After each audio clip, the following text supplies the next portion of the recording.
बिस्मिल्लाहिर्रहमानिर्रहीम। व्यूअर्स, अब जबकि हम क्विक बुक में एक सैम्पल कंपनी का विजिट कर चुके हैं और चंद एक अहम ऑप्शंस के बारे में हम जान चुके हैं कि वो कहाँ पर मौजूद है। मसलन अगर हमने कस्टमर से डील करना है या डेटर से डील करना है, हमने अपने या सप्लायर से डील करना है, तो वो किस जगह पर हमें मिलेंगे और उनकी सेटिंग्स जो है वो कहाँ पर मौजूद है। अब जो काम हमें सबसे पहले करना है वो है हमें अपनी कंपनी का सेटअप क्रिएट करना है। व्यूअर्स, जब आप क्विक बुक को इंस्टॉल कर लेते हैं तो आपको अपने कंपनी के बारे में कुछ इन्फॉर्मेशन देनी है अपने कंपनी का सेटअप क्रिएट करने के लिए। तो इसके लिए सबसे पहले हम क्विक बुक को लॉन्च करते हैं। व्यूअर्स, जब भी आप क्विक बुक को लॉन्च करेंगे फर्स्ट टाइम, जबकि आपने अपनी कंपनी का सेटअप क्रिएट नहीं किया हुआ, तो आपके सामने नो कंपनी ओपन का ही ऑप्शन आएगा। अब हमें करना यह है कि हमें अपनी कंपनी का सेटअप क्रिएट करना है।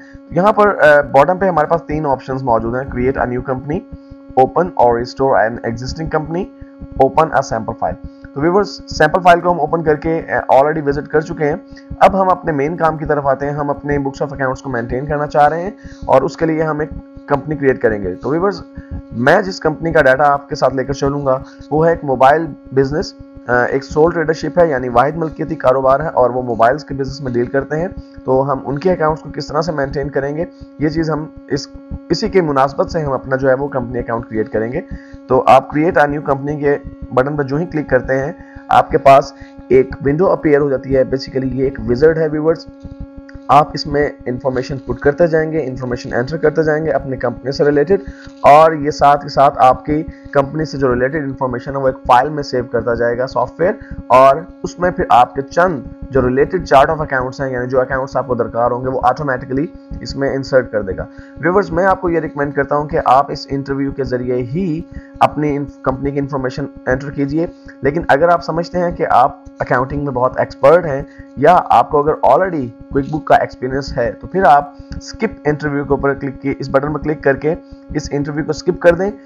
इंटरव्यू को स्किप करने की सूरत में ये सॉफ्टवेयर आपसे बहुत ही चंद बुनियादी किस्म की बातें जो है वो पूछेगा। मसलन आपकी कंपनी का नाम, आपकी कंपनी का जो है वो मैनेजमेंट यानी सोल ट्रेडरशिप है, पार्टनरशिप है या जॉइंट स्टॉक कंपनी है। लेकिन अगर आप स्टार्ट इंटरव्यू करते हैं तो interview a little bit extensive है, थोड़ा सा डिटेल में है। ये आपसे डिटेल में आपकी कंपनी के बारे में इंफॉर्मेशन जो है वो रिक्वायर्ड करता है। तो व्यूअर्स, मैं आपको ये सजेस्ट करूंगा कि आप जब भी अपनी कंपनी का सेटअप क्रिएट करने लगे तो इंटरव्यू की मदद से क्रिएट करें। इस वीडियो में हम इंटरव्यू की मदद से एक सेटअप क्रिएट करेंगे और नेक्स्ट वीडियो में व्यूअर्स में आपको इंटरव्यू के बिना भी सेटअप क्रिएट करना सिखाऊंगा। तो इस वक्त हम इंटरव्यू को स्टार्ट करते हैं। जो ही आप स्टार्ट इंटरव्यू के बटन पर क्लिक करते हैं, आपके पास पहली जो है वो पहला फॉर्म अपीयर हो जाता है, जिसमें आपने अपनी कंपनी के बारे में कुछ इन्फॉर्मेशन एंटर करनी है। मसलन सबसे पहले हमें एंटर करना है अपनी कंपनी का नाम, तो मैं अपनी कंपनी का नाम एंटर करता हूं इसमें।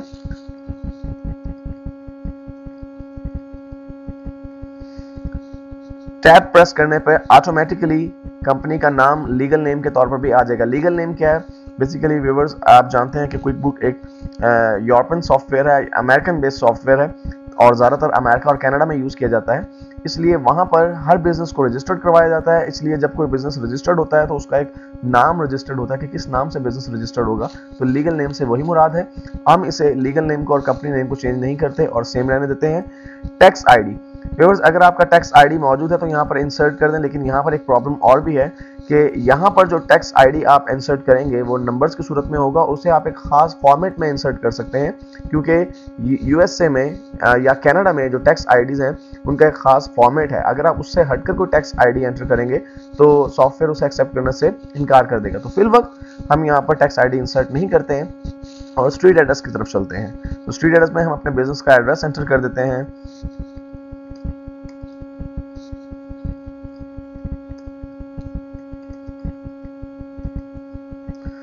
और फिर सिटी में हम अपना सिटी एड्रेस, स्टेट हमारा कोई है नहीं क्योंकि अमेरिका में 52 रियासतें मौजूद हैं और उनमें से कोई भी स्टेट आप यहाँ पे एंटर कर सकते थे, लेकिन हम चूंकि पाकिस्तान में काम करेंगे। कंट्री में से व्यूअर्स हमारे पास दो मेन कंट्रीज यूएस और कनाडा है, लेकिन हम चूंकि ना यूएस में है ना कनाडा में है, इसलिए हम अदर को सिलेक्ट कर लेते हैं। अगर आपका फ़ोन नंबर हो तो आप अपना फ़ोन नंबर इंसर्ट कर दीजिए। मसलन मैं यहाँ पर सैम्पल डाटा के लिए अपना मोबाइल नंबर इंसर्ट कर रहा हूँ व्यूअर। और अगर आपका ईमेल एड्रेस है बिजनेस का तो आप अपना बिजनेस का ईमेल एड्रेस भी इंसर्ट कर दीजिए। और अगर आपकी कोई वेबसाइट मौजूद है तो आप उसे वेबसाइट में भी आप अपनी वेबसाइट का यूआरएल भी यहाँ पर इंसर्ट कर सकते हैं। ये तमाम इन्फॉर्मेशन इंसर्ट करने के बाद आप नेक्स्ट के बटन पर क्लिक कर दीजिए। लेकिन यहाँ पर एक बात और बताता चलूँ आपको कि इस फॉर्म में सिर्फ और सिर्फ एक फील्ड कंपलसरी थी। कंपलसरी फील्ड से क्या मुराद है व्यूअर्स, यानी अगर आप वो फील्ड जिसको फिल किए बिना अगर आगे जाना चाहें तो सॉफ्टवेयर आपको अलाउ नहीं करेगा, और वो फील्ड है कंपनी का नाम। क्योंकि आपको इस नाम के साथ एक छोटा एस्टेरिक का साइन नजर आ रहा है और यहाँ नीचे आपको इस एस्टेरिक का मतलब बताया जा रहा है कि रिक्वायर्ड फील्ड, यानी ये फील्ड कंपलसरी है, इसको फिल किए बिना आप आगे नहीं बढ़ सकते। लेकिन हमने तमाम की तमाम इंफॉर्मेशन यहीं पर इंसर्ट कर दी। लेकिन अगर आप इसे सिर्फ कंपनी नेम इंसर्ट करने के बाद आगे चले जाएं तो बाद में जब आप अपनी कंपनी की फाइल क्रिएट कर लेंगे उस वक्त बाद में भी आप एडिट कर सकते हैं और चेंजिंग कर सकते हैं जो इंफॉर्मेशन आप इंसर्ट करना चाहें। नेक्स्ट पर क्लिक कीजिए। दूसरा काम व्यूअर्स जो आपने करना है, अपनी इंडस्ट्री को सिलेक्ट करना है। इंडस्ट्री से क्या मुराद है, क्या आप एग्रीकल्चर में काम कर रहे हैं, क्या आपका बिजनेस आर्ट, राइटिंग और फोटोग्राफी से रिलेटेड है, क्या आप चर्च या कोई रिलीजियस ऑर्गेनाइजेशन चला रहे हैं। जरूरी नहीं कि आपकी जो इंडस्ट्री है बिजनेस की वो इसमें मौजूद हो, लेकिन आपकी इंडस्ट्री से मिलती जुलती इंडस्ट्री यकीनन यहाँ पर मौजूद होगी व्यूअर्स। और अगर हम डाउन साइड पर इसको ड्रैग करें, नीचे की तरफ आए तो जनरल प्रोडक्ट बेस्ड बिजनेस है। चूंकि हमारा हम मोबाइल बिजनेस का यहाँ पर जो है वो डाटा डील करेंगे तो इसलिए हम जनरल प्रोडक्ट बेस्ड बिजनेस को क्लिक करके सिलेक्ट करके नेक्स्ट के बटन पर क्लिक कर देते हैं व्यूअर्स। नेक्स्ट हमें अपनी कंपनी के ऑर्गेनाइजेशन का स्ट्रक्चर बताना है। ऑर्गेनाइजेशन स्ट्रक्चर से मुराद ये कि क्या हमारी कंपनी सोल ट्रेडरशिप की बुनियाद पर काम कर रही है, क्या ये पार्टनरशिप है, क्या ये लिमिटेड लायबिलिटी की कंपनी है, क्या ये कॉर्पोरेट सेक्टर है, सिंगल मेंबर कॉर्पोरेशन है, नॉन प्रॉफिट ऑर्गेनाइजेशन है। तो व्यूअर्स हम यहाँ पे एज्यूम करते हैं कि हमारा जो बिजनेस है वो एक ही शख्स की मलकियत है, यानी सोल ट्रेडरशिप के तहत ये बिजनेस रन किया जा रहा है। तो आप सोल प्रोप्राइटरशिप के रेडियो बटन को सिलेक्ट करके नेक्स्ट के बटन पर क्लिक कर दीजिए। नेक्स्ट जो आपने सिलेक्ट करना है वो है आपका फर्स्ट मंथ और physical year. Viewers physical year से क्या मुराद है, आपका अकाउंटिंग पीरियड कब से स्टार्ट होता है। व्यूअर्स एक है कैलेंडर ईयर जो कि जनवरी से स्टार्ट होता है और दिसंबर तक खत्म होता है। बहुत से बिजनेस अपने अकाउंट्स को जनवरी से दिसंबर तक मेंटेन करते हैं और फिर दिसंबर में अपनी फाइनेंशियल स्टेटमेंट्स प्रिपेयर करते हैं। लेकिन बहुत से बिजनेसेस स्पेशली बैंक्स ऐसे भी हैं जो कि जून 30 को अपना फिजिकल ईयर क्लोज करते हैं। अगर आप चाहते हैं कि आपका फिजिकल ईयर का जो फर्स्ट मंथ है वो जुलाई है तो आप जुलाई कर लीजिए।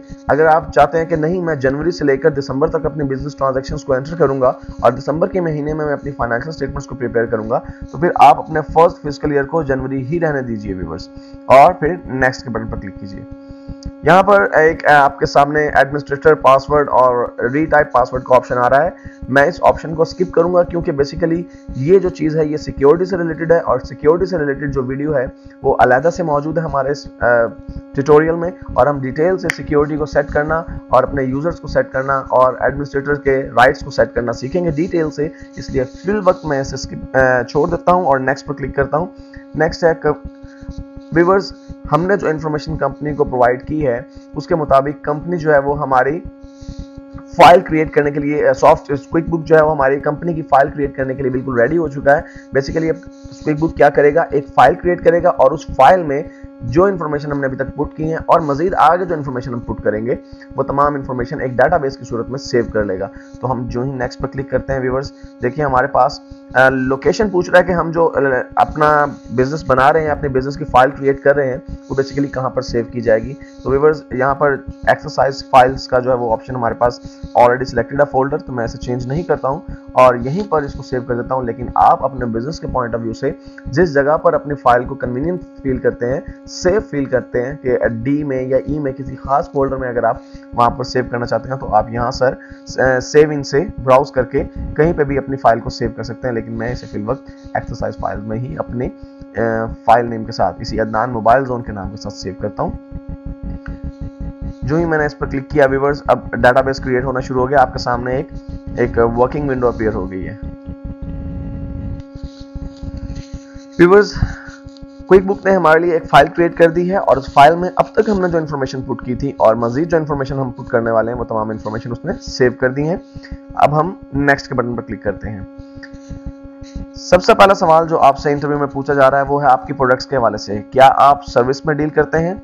क्या आप प्रोडक्ट्स में डील करते हैं या आप सर्विस और प्रोडक्ट्स दोनों को डील करते हैं? व्यूअर्स, बेसिकली सवाल पूछने का मकसद क्या है?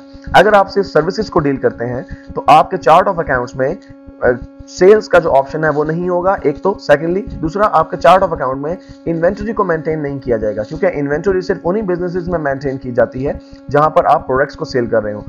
हम ये अज्यूम करते हैं कि हमारा बिजनेस जो है वो मोबाइल को सेल करने का भी है और रिपेयर करने का भी है, यानी हम प्रोडक्ट्स भी सेल करते हैं और सर्विसेज भी सेल करते हैं। इसलिए मैं बोथ सर्विसेज एंड प्रोडक्ट्स के रेडियो बटन को सिलेक्ट करके नेक्स्ट के बटन पर क्लिक कर देता हूं। दूसरा ऑप्शन या दूसरा सवाल आपसे जो पूछा जा रहा है वो ये है कि क्या आप ऑनलाइन प्रोडक्ट्स को सेल करते हैं? तो हम ये अज्यूम करते हैं कि हमारा एक लोकल बिजनेस है, छोटे पैमाने पर हम काम कर रहे हैं और हम नहीं सेल करते हैं ऑनलाइन प्रोडक्ट्स, इसलिए ऑलरेडी जो सिलेक्टेड ऑप्शन है इसको सिलेक्ट रहने देते हैं हम और नेक्स्ट के बटन पर क्लिक करते हैं। Do you charge sales tax? Viewer, sales tax charge करने से क्या मुराद है?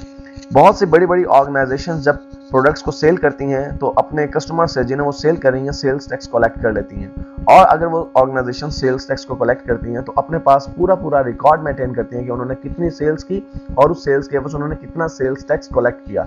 व्यूअर्स, एक आम आदमी जब किसी शॉप से कोई चीज परचेज करना जाता है तो वो चीज की लमसम पूरी अमाउंट पे करता है, लेकिन उस अमाउंट में सेल्स टैक्स भी मौजूद होता है।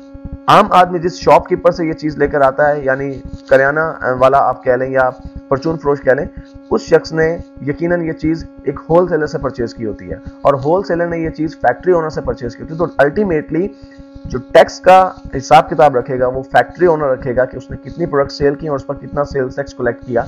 तो हम यहाँ पर एज्यूम करते हैं कि हम सेल्स टैक्स चार्ज नहीं करते हैं और नो के रेडियो बटन को सिलेक्ट करके नेक्स्ट पर क्लिक कर देते हैं। नेक्स्ट है, do you want to create estimates in the QuickBook? क्या आप एस्टिमेट्स क्रिएट करना चाहते हैं? तो व्यूअर्स, एस्टिमेट से मुराद है कि आप समटाइम्स जो है वो बिड्स देते हैं, समटाइम आप कोटेशंस देते हैं, प्रपोजल्स देते हैं। तो इस ऑप्शन को हम यस रहने देते हैं कि समटाइम हम अपनी प्रोडक्ट्स के हवाले से बिड्स या कोटेशंस दे सकते हैं, इसलिए यस के रेडियो बटन को सिलेक्ट रहने देते हुए हम नेक्स्ट कर देते हैं। नेक्स्ट क्वेश्चन आपके सामने जो व्यूअर्स आया है वो है tracking customer orders in QuickBooks. Viewers, tracking customer order से क्या मुराद है? कस्टमर ऑर्डर से मुराद ये है कि क्या आपके कस्टमर्स पहले आपको ऑर्डर प्लेस करते हैं और फिर आप उनके ऑर्डर के मुताबिक उनको प्रोडक्ट्स जो है वो सेल करते हैं, या डायरेक्टली कस्टमर्स आपसे कांटेक्ट करते हैं और जितनी चीज़ें उन्हें दरकार होती हैं वो परचेज कर लेते हैं। तो मैं यहाँ पर नो पर सिलेक्ट करता हूँ क्योंकि हमारा मोबाइल बेस्ड बिजनेस है और हम कस्टमर्स के ऑर्डर्स को कस्टमर्स को जो डील करते हैं उनके ऑर्डर्स की बेस पर डील नहीं करते, बल्कि बाय फेस कस्टमर्स हमारे पास आते हैं और हमसे और इमीडिएटली चीजें परचेज करते हैं, इसलिए मैं नो को सिलेक्ट करके नेक्स्ट पर क्लिक कर देता हूं। नेक्स्ट जो ऑप्शन हमारे पास मौजूद है वो है using sales receipt in QuickBooks. Viewers, sales receipt से क्या मुराद है? आप बहुत सी जगहों से आपने शॉपिंग की होगी और आपको जब आपने चीज़ परचेज की होगी तो आपको एक छोटी सी स्लिप दी गई होगी। बेसिकली उस स्लिप पर उन चीज़ों की डिटेल होगी जो आपने जो चीज़ें सेल की हैं। तो यहाँ पर वो सेल्स रिसीट ही उसी की बात कर रहा है, सेल्स रिसीट की बात। तो हम कहते हैं कि जी हम अपने कस्टमर्स को सेल्स रिसीट देते हैं और यस के ऑप्शन को सिलेक्ट करने देते हुए हम नेक्स्ट के बटन पर क्लिक करते हैं। व्यूअर्स, ये ऑप्शन है हमारे पास स्टेटमेंट से रिलेटेड। स्टेटमेंट से क्या मुराद है? व्यूअर्स, बाज़ बिजनेसेस में जहां पर आप क्रेडिट पर अपनी प्रोडक्ट सेल कर रहे होते हैं या क्रेडिट पर प्रोडक्ट्स परचेज कर रहे होते हैं, उस सूरत में बाज़ औकात आपको अकाउंट्स स्टेटमेंट भेजनी पड़ती हैं अपने सप्लायर को या अपने कस्टमर्स को। फॉर एग्जांपल, आपका एक कस्टमर है जो आपसे 3 महीने से उधार पर चीज़ें परचेज कर रहा है ड्यूरिंग द ईयर। इस टाइम के दौरान वो आपको पेमेंट्स भी करता रहा है और आपसे मर्चेंडाइज परचेज भी करता रहा है, और अब कुछ अरसे बाद, 2 या 3 महीने के बाद, वो चाहता है कि आप उसे एक स्टेटमेंट भेजें कि उसने कब कब कितनी चीज़ें परचेज की और कब कब उसने कितनी चीज़ें जो है वो कितनी पेमेंट आपको की, कब कब उसने आपको कितनी चीज़ें रिटर्न की। तो हम इस स्टेटमेंट्स के ऑप्शन को यकीनन यूज़ करेंगे, इसलिए हम यस के ऑप्शन को सिलेक्ट करने देते हुए नेक्स्ट के बटन पर क्लिक करते हैं। नेक्स्ट जो ऑप्शन है व्यूअर्स वो हमारे पास है प्रोग्रेसिव इनवॉइसिंग। प्रोग्रेसिव इनवॉइसिंग का क्या मतलब है? व्यूअर्स, अगर आप एक कस्टमर्स को एक इनवॉइस देते हैं और उस इनवॉइस का थोड़ा थोड़ा पोर्शन चार्ज करते हैं साथ के साथ, it is called progressive invoices. ज्यादातर व्यूअर्स जो आपकी प्रोग्रेसिव इनवॉइसिंग है ये कॉन्ट्रैक्टर्स जो है वो इस्तेमाल करते हैं। जैसा कि आप देखते होंगे कि जब कोई ब्रिज या कोई रोड कंस्ट्रक्ट हो रहा होता है, बन रहा होता है, तो जो उसका कॉन्ट्रैक्टर होता है वो एडवांस में थोड़ी सी रकम वसूल करता है, फिर उस पर कुछ वो खर्चा करता है, कोई रोड को थोड़ा सा वो स्टार्ट करता है बनाना, कुछ अपनी पॉकेट से कुछ पैसे उस पर स्पेंड करता है, और उसके बाद फिर वो मजीद पैसे वसूल करता है गवर्नमेंट की तरफ से या उस पार्टी की तरफ से जिसने टेंडर दिया होता है, और इस तरह वो बार बार पैसे रिसीव करता है थोड़े थोड़े, और वो लगाता रहता है उस प्रोजेक्ट के ऊपर। तो हम प्रोग्रेसिव इनवॉइसेस को यूज नहीं करने वाले अपने बिजनेस में, इसलिए हम नो के ऑप्शन को सिलेक्ट करके नेक्स्ट पर क्लिक कर देते हैं। ये ऑप्शन तो बेहद इंपॉर्टेंट है viewers. Managing bills you owe means, क्या आप ये जानना चाहते हैं कि आपने कितने लोगों के कितने पैसे देने? डेफिनेटली अगर आप कोई भी बिजनेस करना चाहते हैं और अपने अकाउंट्स को प्रॉपर्ली मेंटेन करना चाहते हैं, तो अकाउंट्स पेबल के बगैर ये मुमकिन नहीं है कि आप अपने अकाउंट्स को, फुल बुक्स ऑफ अकाउंट्स को कंप्लीट तस्वुर कर सकें। तो यकीनन हम अपने अकाउंट्स पेबल अकाउंट्स को भी मेंटेन करना चाहते हैं। नेक्स्ट के ऑप्शन पर क्लिक करते हैं। नेक्स्ट व्यूअर्स कि डू यू प्रिंट चेक, अगर आप चाहते हैं कि आप अपने चेक्स को प्रिंट करें इस सॉफ्टवेयर की मदद से, तो आप अपने चेक्स को प्रिंट कर सकते हैं, लेकिन यहाँ पर हम अज्यूम करते हैं कि हम चेक्स यूज तो जरूर करते हैं, लेकिन हम चेक्स मैनुअली यूज करते हैं, हम प्रिंटेड चेक्स को यूज नहीं करते हैं। और पाकिस्तान में खास तौर पर छोटे शहरों में प्रिंटेड चेक्स का इतना ज़्यादा ट्रेडिशन भी नहीं है, इसलिए हम I do not currently print checks and I do not plan to means ना तो मैं चेक्स प्रिंट करता हूं और ना ही आने वाले वक्त में मैं चेक्स को मजीद प्रिंट करने वाला हूं, इसलिए मैं इस ऑप्शन को सिलेक्ट करके नेक्स्ट के बटन पर क्लिक करता हूं। व्यूअर्स, इंटरव्यू में जो नेक्स्ट क्वेश्चन आपके पास अपीयर है वो है आपकी इन्वेंट्री की ट्रैकिंग से रिलेटेड। इन्वेंट्री की ट्रैकिंग से क्या मुराद है? इन्वेंट्री की ट्रैकिंग से मुराद व्यूअर्स ये है कि आपने कब कितनी मर्चेंडाइज यानी कितने मोबाइल्स या कितनी गुड्स परचेज की। अब चूंकि हम इस कंपनी का सेटअप क्रिएट कर रहे हैं एक मोबाइल बिजनेस के हवाले से, इसलिए हम ये देखते हैं, हमें ये देखना होगा कि हमने कितने मोबाइल्स परचेज किए, कितने मोबाइल्स हमने सेल आउट कर दिए, कितने मोबाइल्स हमारे पास इन्वेंटरी में मौजूद होने चाहिए और कितने मोबाइल्स हमारे पास इन्वेंटरी में एक्चुअली मौजूद हैं। इसलिए हम येस को सिलेक्ट करते हैं क्योंकि हमें अपनी इन्वेंटरी को भी मेंटेन करना है साथ ही साथ, और नेक्स्ट के बटन पर क्लिक कर देते हैं। व्यूअर्स, नेक्स्ट जो ऑप्शन आपके पास मौजूद है कि क्या आप एक्सेप्ट करते हैं क्रेडिट कार्ड, तो हम अज्यूम करते हैं कि हम क्रेडिट कार्ड को एक्सेप्ट करते हैं, इसलिए हम I accept credit and debit cards के रेडियो बटन को सिलेक्ट रहने देते हुए नेक्स्ट के बटन पर क्लिक कर देते हैं। व्यूअर्स, नेक्स्ट जो ऑप्शन आपके पास है वो है टाइम ट्रैकिंग के हवाले से।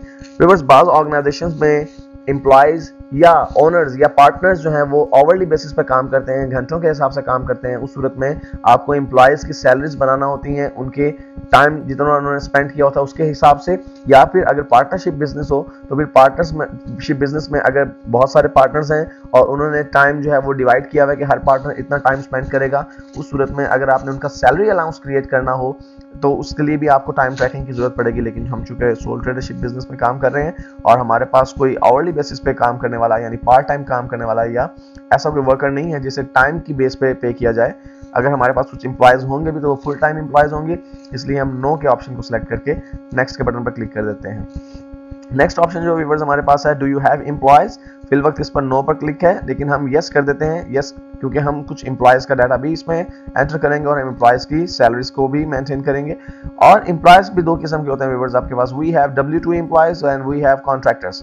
W2 एम्प्लॉयज से मुराद आपके परमानेंट एम्प्लॉयज वो होते हैं जिनके लिए आप जिनकी सैलरीज में से आप मुख्तलिफ टैक्सेस की डिडक्शंस भी करते हैं, और जैसे जनरल प्रोविडेंट फंड हो गया और पेंशन के कंपनसेशन वगैरह भी उन्हें देते हैं।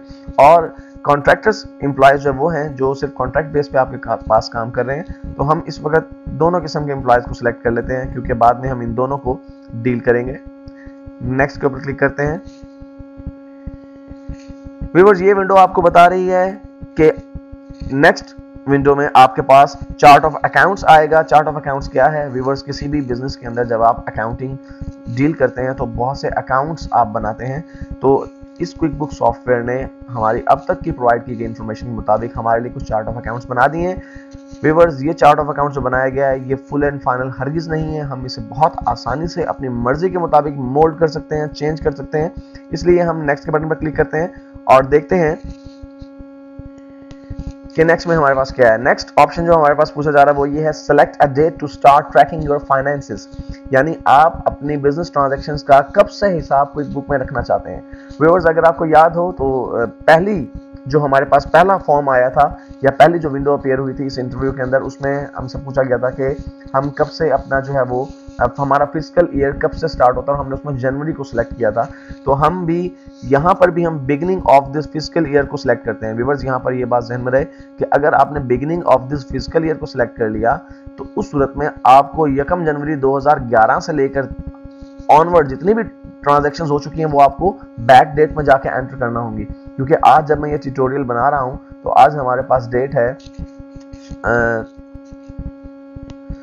8 फरवरी आज की डेट है। इसका मतलब है कि अगर मैं beginning of this physical year को यहाँ पर क्लिक कर देता हूँ तो मुझे 1 जनवरी से लेकर 8 फरवरी तक की जो ट्रांजैक्शंस मैंने की होंगी उनका डाटा मुझे यहाँ पर एंटर करना पड़ेगा, रिकॉर्ड करना पड़ेगा। और मैं ऐसा ही करता हूँ क्योंकि मैं समझता हूँ कि मैंने अपने अकाउंट्स को कन्वर्ट किया है क्विक बुक्स पे 1 जनवरी से, और मैं अब तक जितनी ट्रांजैक्शन होती हैं वो मैनुअली तौर पर रिकॉर्ड कर चुका हूँ। लेकिन अब मैं एक ही बार वो तमाम ट्रांजैक्शन बाद में जब मेरा जो है वो सेटअप क्रिएट हो जाएगा तो मैं वो तमाम ट्रांजैक्शन बैक डेट में जाके एंटर कर दूंगा।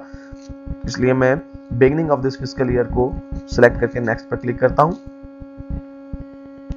व्यूअर्स क्विक बुक आपसे पूछ रहा है कि क्या आप अपना एग्जिस्टिंग बैंक अकाउंट इसमें एंटर करना चाहते हैं। डेफिनेटली हम अपने बैंक अकाउंट्स की ट्रांजैक्शंस को डील करेंगे। इस सॉफ्टवेयर की मदद से हम अपने बैंक अकाउंट्स को भी जो है वो मैनेज करेंगे, लेकिन हम उसे अलहदा से मेंटेन करना सीखेंगे। इसलिए मैं नो के ऑप्शन को सिलेक्ट करके नेक्स्ट के बटन पर क्लिक करता हूं। व्यूअर्स देखिए आपके पास एक चार्ट ऑफ अकाउंट आ गया है, और ये चार्ट ऑफ अकाउंट में आपसे फिर कह रहा हूं कि ये फुली एडिटेबल है।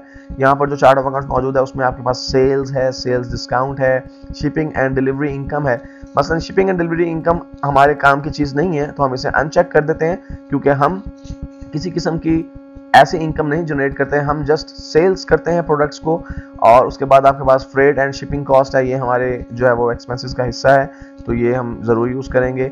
और भी हम देखते हैं चंद एक एक्सपेंसेस शायद हमारे जो है वो हमसे रेलेवेंट ना हो। तो व्यूअर्स इंटरनेट एक्सपेंसेस, व्यूअर्स इसमें फिल वक्त जो हमें एक्सपेंसेस नजर आ रहे हैं वो मोस्ट प्रोबेबली ज़्यादातर जो एक्सपेंसेस हैं जो चेक्ड हैं जिनके साथ टिक लगा हुआ है ये आम रूटीन में इस्तेमाल होने वाले एक्सपेंसेस हैं। और अच्छी बात यह है व्यूअर्स कि हम इन एक्सपेंसेस को या कि इस चार्ट ऑफ अकाउंट को कभी भी किसी भी स्टेप पर जाकर एडिट कर सकते हैं, चेंज कर सकते हैं। इसलिए फिल वक्त मैं इसमें ज़्यादा चेंज नहीं करूंगा और इसको नेक्स्ट के बटन पर क्लिक करके फिनिश करता हूँ। व्यूअर्स देखिए कॉन्ग्रेचुलेशन कह रहा है हमें क्विक बुक, क्योंकि हमने अपनी कंपनी का सेटअप ना सिर्फ कामयाबी से क्रिएट कर लिया है बल्कि जो रिक्वायर्ड इन्फॉर्मेशन उससे दरकार थी वो हमने एंटर भी कर दी है। इसलिए जो ही मैं फिनिश के बटन पर क्लिक करता हूँ वो डाटाबेस फाइल जो पहले क्रिएट की गई थी क्विक बुक उसे अपडेट करने लगता है, और आपके पास चंद ही लम्हों में एक होम स्क्रीन अपीयर हो जाएगी जो कि आपके अदनान मोबाइल जोन बिजनेस के तमाम ट्रांजेक्शन्स को डील करने के लिए बिल्कुल तैयार हो चुकी होगी।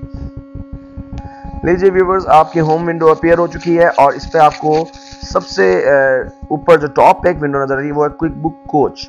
यहाँ पर आपके पास एक छोटा सा वीडियो ट्यूटोरियल मौजूद है, इंग्लिश लैंग्वेज में चंद एक वीडियोस बनी हुई हैं जिसमें बेसिक टास्क को करने के लिए आपको जो है वो गाइडलाइंस प्रोवाइड की गई है। हमें इसे कोच की ज़रूरत नहीं है इसलिए हम इसको क्लोज कर देते हैं।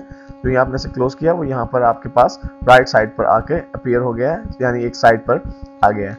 व्यूअर्स अब हम हमारा सॉफ्टवेयर हमारे बिजनेस की ट्रांजैक्शंस को संभालने के लिए पूरी तरह तैयार है, बस जस्ट हमें ट्रांजैक्शंस को एंटर करना सीखना है। और ये देखिए आपको टाइटल बार पे मोबाइल अदनान जोन भी लिखा हुआ नजर आ रहा है, इसका मतलब है कि हमारा सॉफ्टवेयर अदनान मोबाइल जोन के लिए कॉन्फ़िगर हो चुका है।